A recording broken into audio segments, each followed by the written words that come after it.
Hey guys, so today we're going to be covering plagiarism, everybody's favorite subject, and paraphrasing and the trouble with quoting. So just going over the concept of plagiarism and why people have such a hard time with it, and not just plagiarism like buying a paper online, like obvious kind of plagiarism, but some of the problems where people will run into issues where they could possibly get accused of plagiarism and not even have done it on purpose. So where it fits into some of that gray area. So we're gonna start with just basically like understanding that plagiarism is a cultural concept. We here have this, I guess, like very high value on ownership and individuality. We really kind of rest on the belief that language and ideas can both be owned. Like, I came up with these 5 words in this order, and they are lovely. And it's mine now because I said it first. I came up with it first. So if you use those 5 words in that order, you need to let people know that I said it first. That kind of idea. Like, I said it first, it's mine, I own it. So you should credit it to me to make sure that, I get the credit for it. So it really is that idea, and it's not the same everywhere. A lot of cultures don't necessarily consider it a sign of disrespect to not credit other sources. The goal mostly is on possibly the product, and to use a lot of sources is to show a lot of knowledge. And it's not necessarily, it's more of a concept of sharing, and there's not necessarily a disrespect for not crediting all of those ideas. So it is a cultural concept. And what I kind of want to cover is some things, and you may have heard this before. If not, you should really write this down because it could come back to you later and possibly be helpful to you. There is still always a discussion, even among academics, about what is and isn't plagiarism, especially as, I guess, kind of things become more digital. There become more genres, more opportunities for people to make mistakes. So something to keep in mind is that plagiarism is deliberate, and there's evidence that it is deliberate. Which means that you intentionally used someone else's ideas, language, or something else. And for instance, for this class, like, you wanted me to think you said it. So for instance, we kind of talked about this with the midterm quizzes. If someone else took a quiz and you copied and pasted their responses and you wanted me to think you wrote that, that's plagiarism. If you were online and you copied and pasted a passage from one of your sources and put it into your paper and you made no attempt at all to cite it, you wanted me to think this was your idea, your wording, that's plagiarism. What isn't plagiarism is a misuse of sources. If you attempt to cite it, but you cited it incorrectly, or you were missing some aspect of the citation, possibly a requirement, a technicality, but you made an attempt to cite it, that's not plagiarism. That's a misuse of sources.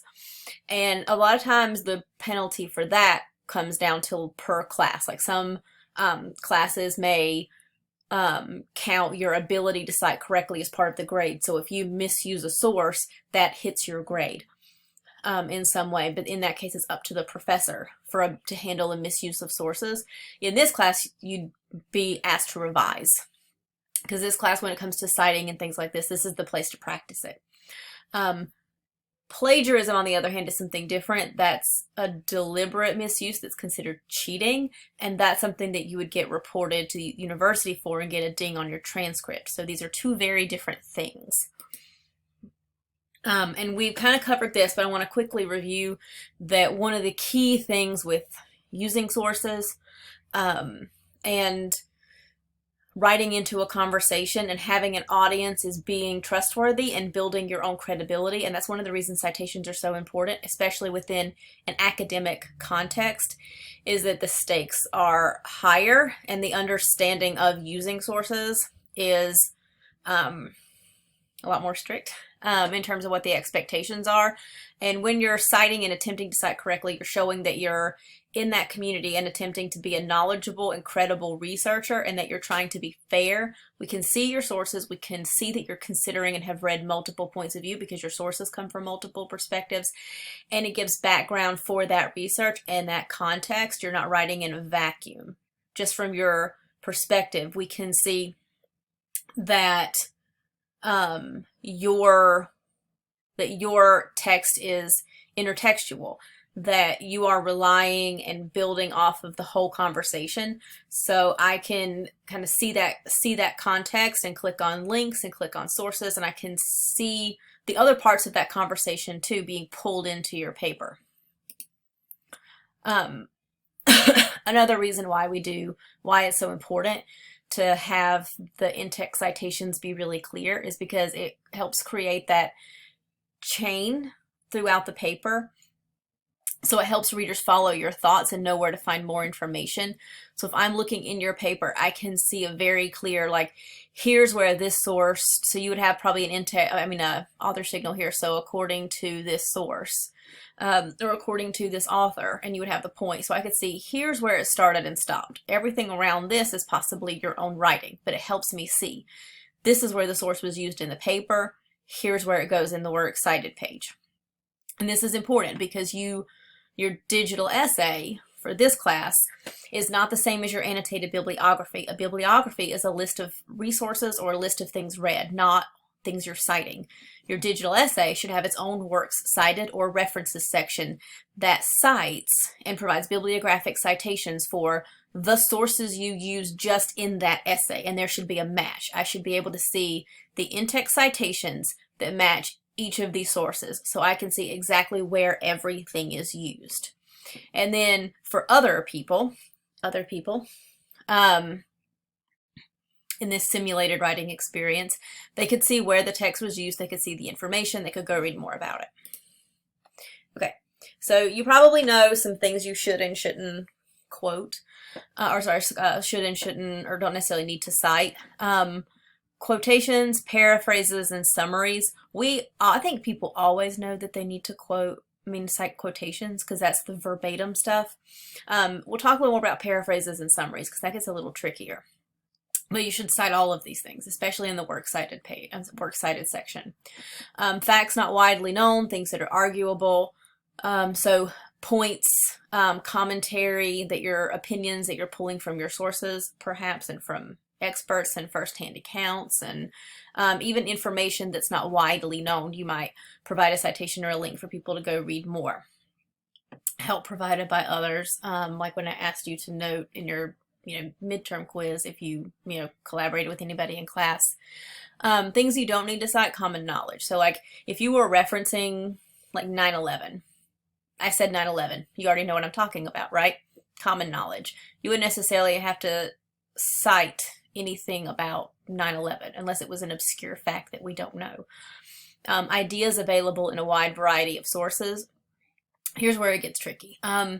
If you have ever had a piece of information that you put in a paper that you weren't sure where to cite it from because you pulled it from, it was talked about in several different places, you don't necessarily have to cite that. My rule of thumb is if you are not sure, cite it anyway. But it's not necessarily required because it's available in a wide variety of sources. If lots of people are talking about the same thing, it's probably a news event, it's probably a fact, a common piece of information. It's not somebody's original wording or original idea or point. So it doesn't necessarily need to be cited from somewhere because it would be tricky to figure out where to cite it from anyway. Where that gets tricky is language always counts. So say you were pulling something from a news source, so say you were pulling something from a news source and it's available in lots of places. It's a current event, lots of people are talking about it, so you probably don't have to cite it, but you copied and pasted a few of the words, the exact wording about the event from a reporter in one place, so maybe from the New York Times. Now you do have to cite that because that's verbatim, that person's language. The ideas are available in a wide variety of sources. The commentary on that source, or on that event, you don't have to cite that. But if you, anytime you're using verbatim someone else's words, you still have to cite that. So there is a little bit of like gray area there. Okay, so we're going to move on to some issues people sometimes have with quoting. And it can be hard actually to figure out what is appropriate to quote and what's not. So we're going to start by going over just a couple of problems people will run into, and it goes kind of across the board. Some people struggle with overquoting. So there's just too much quoting, and sometimes that comes from the same place as struggle with not knowing what kinds of things should and shouldn't be quoted. Or sometimes quoting too little, having too much sort of coming from your own head in terms of knowledge and what you know, but not enough like pulling in direct quotes where they're really necessary. Sometimes quoting for the wrong reasons, sometimes, or the wrong type of material. Not all material is quote worthy. And sometimes people will quote for obvious, like, I'm not sure what to quote, I just need to quote something. Or having like block quotes and huge like chunks of information that aren't necessary. So we're going to go over a couple of these. I'm going to give you some tips. One of the reasons why less is more when it comes to direct quotes is because overquoting can actually weaken an argument. Remember, we talked about when we were doing the summaries for the annotated bibs that one of the reasons we don't quote is because you should be able to just talk about what your sources are about in your own words. And when you're talking to somebody and they know a lot about the issue, they can talk about it casually. That's not necessarily tone, like that it has to be a casual tone in your writing, but they can just sort of talk about it. And that shows knowledge. That shows credibility. When people just have a lot of innate, internalized knowledge about the thing that they're talking about. So overquoting sometimes can inadvertently reveal either a lack of confidence on the writer's part talking about the issue or a lack of knowledge. It can also make it seem to ramble and lack focus. A lot of times when we're pulling in a lot of quotes, they're not all necessary. It's not all necessary information, and there ends up being a lot of extraneous stuff. And there also ends up being a lot of like really choppy like ideas and writing styles being pulled together, which can also make it really difficult for a reader to follow. And if you have a lot of this extra stuff in there, it makes it hard for readers to flow, like in their thinking and follow your ideas from one to the next, your points from one to the next, and to be able to maintain a sense of what the paper is about as they're moving through and as they're reading through. It's typically best most of the time to paraphrase a lot of the things that you're talking about, to cite when you're paraphrasing, but to paraphrase. I'll give you a couple of tips. The first one I feel like is pretty obvious. Don't quote, only quote things that relate to your point specifically, not to have filler or padding or because you need quotes or need to show that you've read. Like quoting unnecessarily is confusing, as I kind of just said. Tip 2 is don't quote bland information. Most things that you would consider from tertiary sources as knowledge building, as more of your facts, your definitions, again, facts, history, dates, those kinds of things are just used to catch people up. You're not commenting on them. You're not trying to prove anything with them. You're just trying to catch people up. Those kinds of things you should really just put into your own words. A common mistake here is people quoting definitions. That's cool, but then you have to paraphrase the definition too. You don't want to just use a lot of copied and pasted definitions that your readers aren't going to understand or follow. As much as possible, the things you're using to teach people should be put in your own words. Because when we're paraphrasing, that is the goal. If you remember to put things in your own words so that it matches as much as possible the style of the paper you're working with, and also to translate so that your reader understands what you're talking about. If you have this awesome definition, but it's super technical and has disciplinary specific language and your reader's not going to follow it, the quote and that definition were useless. It also comes back to one of the things we'll cover is that for it to be quote worthy, it almost always requires commentary. You're using it to prove something, show something, and you're going to talk about it. Or it's specifically from an expert and we need to see their words. So since they aren't there to pinpoint or prove anything, they're just there to teach, then putting it in your own words is best, and paraphrasing and citing the paraphrases, obviously. Tip 3, don't rely on quotes to speak for you. This is something we'll kind of practice a little bit later as we get into integrating quotes and other outside information. Quotes should illustrate a point that you just made. And the point is that you've just made it. A way to think about it is that you are writing your own paper, making your own points. You are the star of the show, right? You are using sources to help. They are there to provide expertise on things you are talking about, points you are making. They are there to prove or illustrate points you are making. You're still making those points. If you pulled the quotes out of your paper, it should still make sense. If that's not true, then you're probably relying on quotes to speak for you. For instance, we talked about definitions. If you are copying and pasting a definition in and not making it clear for readers, then you're relying on another source to define and do something for you, and it implies to the reader that you don't know how to define that term. And it makes it harder for them to follow what you're talking about. The last quote is we're referencing something from in the Wayback Machine from beginning or earlier in this semester when we were talking about the 10% rule when it comes to quoting. This is back when we talked about annotated bibliographies.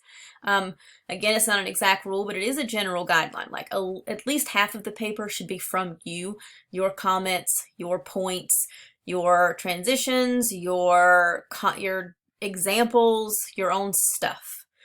And then from what's left, maybe a third of that should be direct quotes. So the majority of it should be paraphrases. Again, not an exact rule, but you can kind of tell typically if you're kind of paying attention to that ratio when you're just in general doing too much quoting and when you need to go back and maybe take another look to see if there's anything that you've quoted that's unnecessary. Okay. So a couple of tips for knowing exactly when to quote. You should quote from experts. If you are making a point and then saying, using Professor so-and-so from this university to back you up, we would like to see those words that back you up, or the evidence that they provided that backed you up, and we would like to see it verbatim. Otherwise, it kind of sounds like hearsay, like, I promise this professor agrees with me. So of course you want to pay attention to sources that you're using for evidence that are not from real experts. If you're using it as like legit evidence, you want to pay attention and make sure that you are using credible sources and that you're pulling, it doesn't have to all be from scholarly articles, but you're pulling from credible sources and that you're quoting from those people. That the voices of the experts have a place in your paper. If you're giving an example, and the 2 and 3 kind of go together a little bit, you're offering something as an example or illustration, and you're going to explain that example after you're done quoting, or you're trying to pinpoint a controversy. So a lot of times we will quote like surprising statistics or shocking study results and things like that, because then we're going to comment on what that statistic shows or means, or what it proves, or what that study result shows. Often for dramatic effect. If you've ever like started a paper with a quote, it was probably for dramatic effect. We have our quotes from like our favorite authors and favorite people because they're catchy and eloquent, and we want that dramatic effect, and that would be the other reason to quote. Okay. Paraphrasing. There are 2 problems that people run into sometimes.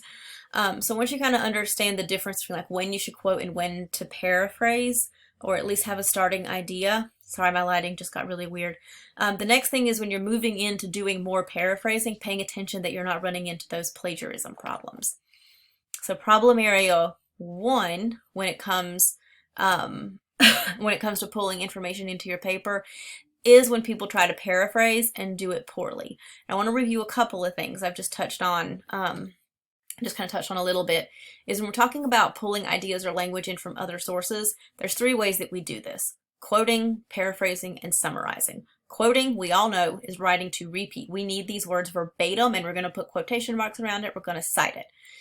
Paraphrasing, writing to translate. Again, you're expressing them in your own writing style, and or possibly putting them in layman's terms. Obviously, they don't have quotation marks, but they should have it. Especially if it's several sentences, you definitely need a signal phrase at the beginning to show where it starts, and it should still be cited at the end of the paraphrase. Summarizing, writing to condense. You probably wouldn't have an in-text citation for a summary because you're sort of giving a big picture reference. So if you're explaining in a couple of sentences what a documentary was about, you might not necessarily cite something inside that documentary. You wouldn't have an internal citation. There wouldn't be a way to use it. But if you reference that documentary in your paper, however briefly, that documentary should be in your works cited section. So whether you quote, paraphrase, or summarize, you are citing, okay? So quick review of that before we kind of move on. So when you're thinking just about paraphrasing, translating, putting things into your own words, this often causes a misuse of sources because people don't necessarily actually paraphrase it, if that makes sense, or put it in their own words. They just kind of right-click on some words and switch up the words or phrases a little bit for synonyms. And that can often get you dinged for plagiarism because it's going to come back, if it runs through a plagiarism checker, it's going to come back as too similar, and rightly so. It doesn't take really understanding that material to switch out a couple of words. A good paraphrase should be different in word choice, sentence structure, and order of ideas. Word choice, obviously, you want to use some different language. You want the sentence structure and the style to match the style of the paper that you're writing in, to match your style. And you want the order of ideas to be fluid. Now, again, if you're not using several sentences, you might not have like an order of ideas to have to worry about very much. But it should sound like you're writing, like the rest of the paper. And it should still be cited. The best way to do that, as cheesy as this sounds, for paraphrasing and summarizing, is to make sure you actually know the material. A lot of times what happens is we'll copy and paste that quote into the paper and then try to reword it while staring at it. And if we took the screen down and tried to explain what was in that quote, we couldn't. When you really understand something, you can explain it. Maybe not always to a 7-year-old, it depends on the level of the material, but you kind of get the idea. You've read it, you've internalized it, you can just say, here's what it says, here's what it's about. You should be able to do that, and that's the best way to know that you are paraphrasing well. The best tip I can give you is don't look at it when you're trying to paraphrase it. You can always go back and check it when you're done to make sure you covered everything that you were supposed to make sure, you didn't take anything out of context, the ideas are still the same, but if you're looking at it, it's going to make it so much harder to really make it original, because how can you think of a better way to say it when you're staring at the way the writer originally said it?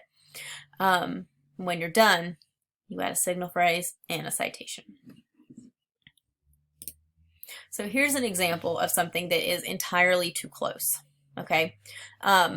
This is the original. We're not going to read the whole thing, but I do want you to pay attention to the fact that the rise of industry, the increase of industry, the growth of cities, and the expansion of the population were 3 great developments of the late 19th century American history. Move my face a little bit. And the explosion of the population were 3 large factors of 19th century America. It's all basically the same. Notice the sentence structure is the same. The order of ideas is exactly the same. I just switched out some words. It's way too close. This would be an example of a poor paraphrase. Here is another one that's too close.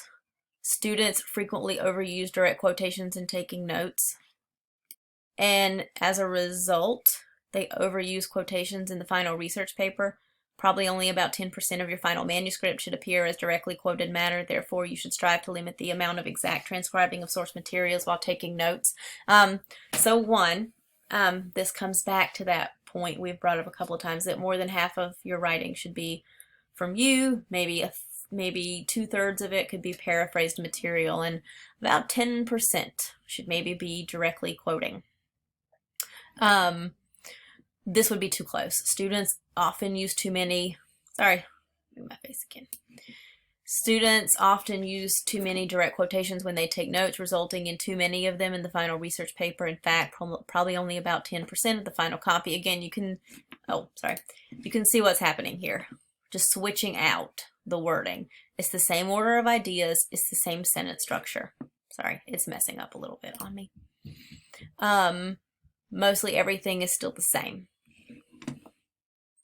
All right, I want you to pause and take a quick just a quick practice.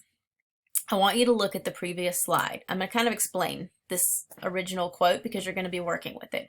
Students frequently overuse direct quotations in taking notes, and as a result, they overuse quotations in the final research paper. What that means is that when people are taking notes, they do it kind of verbatim too much, and then those direct quotes end up in the paper without really being switched up. Probably only about 10% of your final manuscript should appear as directly quoted matter. Only about 10% of your paper, or 1/10 of your paper, should be direct quotes.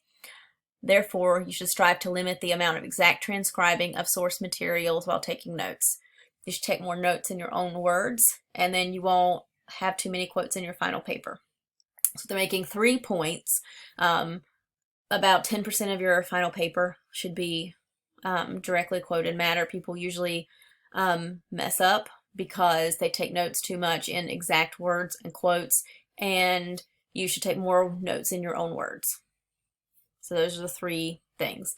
10% of the paper should be direct quotes. People take notes too much. People take notes in direct quotations too much, and you should take more notes in your own words. Those are the 3 basic points that they're making.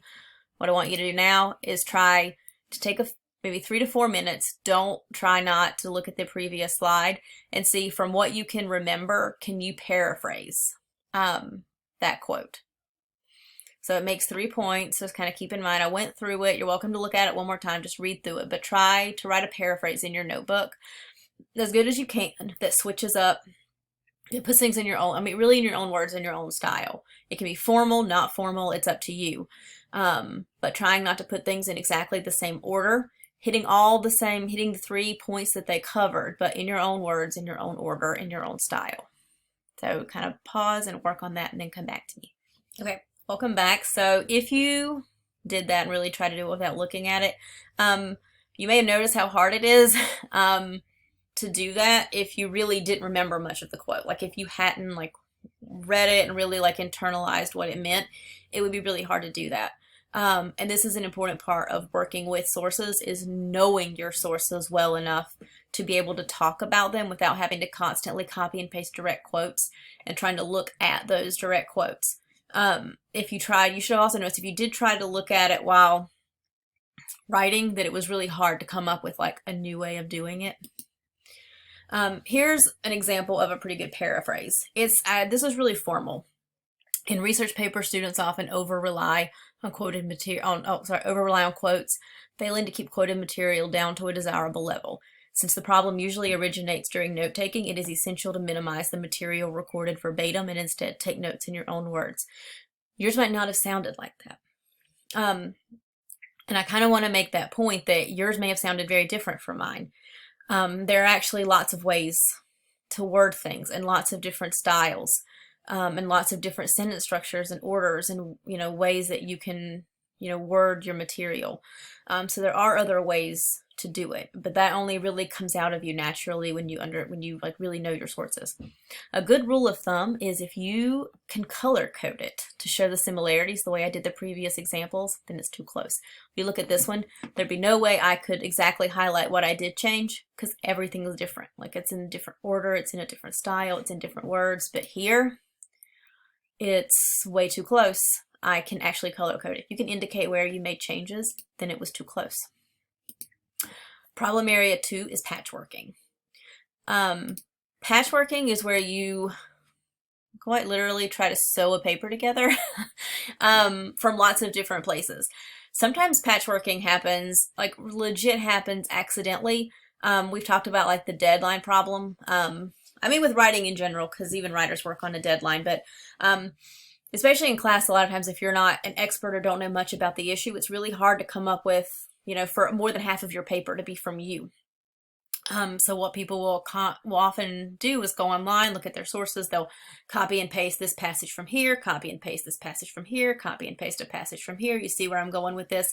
They'll cite some of it, and then some of it they'll just try to reword and pass off as their own. So it seems like they wrote a paper, but really they didn't write any of the paper. They sewed it together by copying and pasting and rewording and moving from other places. And there might be no attempt to cite any of the material, or there might be an attempt to cite some of the material and try to pass some of it off as theirs. And it can happen in a lot of different kinds of writing, and sometimes it happens accidentally if you forget to cite things that you've been working with. Sometimes it's intentional because people panic. And if I were using Turnitin, here's an example. It's a cheesy example, obviously. But if you look at this, you can kind of tell if you followed this pattern through the rest of the paper, like none of this is original. If you read through it, it sounds like a straight report. Like this person doesn't really have a lot of original ideas to share about the issue itself. It's all just copied and pasted information that's been reworded, and you'll notice there are no citations anywhere in sight. This is a patchworked paper. It is copied and pasted and sewed together from other places, and you'll notice it has a 90% similarity score. An example too, this is an annotated bibliography. Annotated bibliographies can be patchworked as well.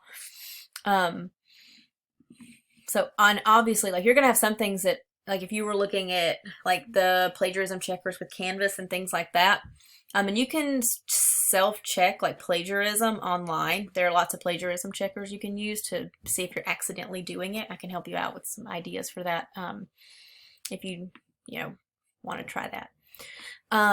Like citations and things like this, common phrases, those are always going to pop up as similar. Those aren't necessarily a big deal. But when you have something like this, where a lot of this summary came from one source, it seems pretty evident that they copied and pasted possibly an abstract or a couple of sentences from the source they were trying to paraphrase. They were trying to summarize, and added in some of their own words. This would have to be redone because it's entirely too close. And it shows that this person maybe doesn't actually know what their source was about on their own. They were relying on the source to do it for them. This is the last thing, and it's just sort of talking about the plagiarism myth of relying on the originality score, the percentage. And I want to say this because I've had a lot of people say that they were told previously, or they heard in high school or something, that as long as the originality score was high enough that it was fine. And that's not true.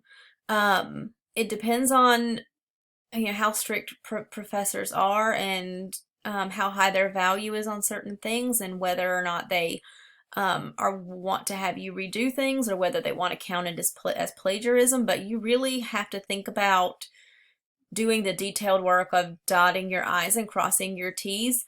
Your whole paper could be perfectly fine, but if you copied and pasted 2 sentences from Wikipedia, or copied and pasted 2 sentences from one of your sources, and you forgot to cite it altogether and it's verbatim, that can look deliberate, and that could be enough for you to run across an issue where you have to, at the very least, explain how that happened.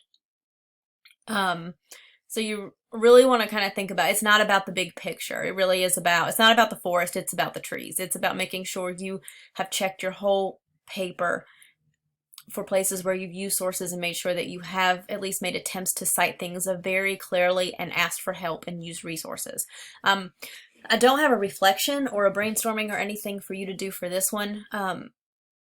But I do want you to have some notes and things because we're also going to move forward on Wednesday. You're going to be adding to your digital essay and looking at how to integrate stuff. So we're kind of continuing this same concept and sort of moving through and getting a little bit more detailed with how to use sources in your paper and frame them and make your use of them very clear. But I do want you to post questions for me in the coffee shop. Plagiarism is one of those things where people always have questions and concerns. So please feel free if you want to send me an email or you want to log into the virtual classroom, you're welcome to do that. But it would really be helpful possibly for your peers for you to post questions in the coffee shop because other people might also have the same questions and I can also reply back and everybody can kind of see the answers to those questions. So please, if you have questions, I encourage you to post them in the coffee shop. And then I will see you in the next one. Bye.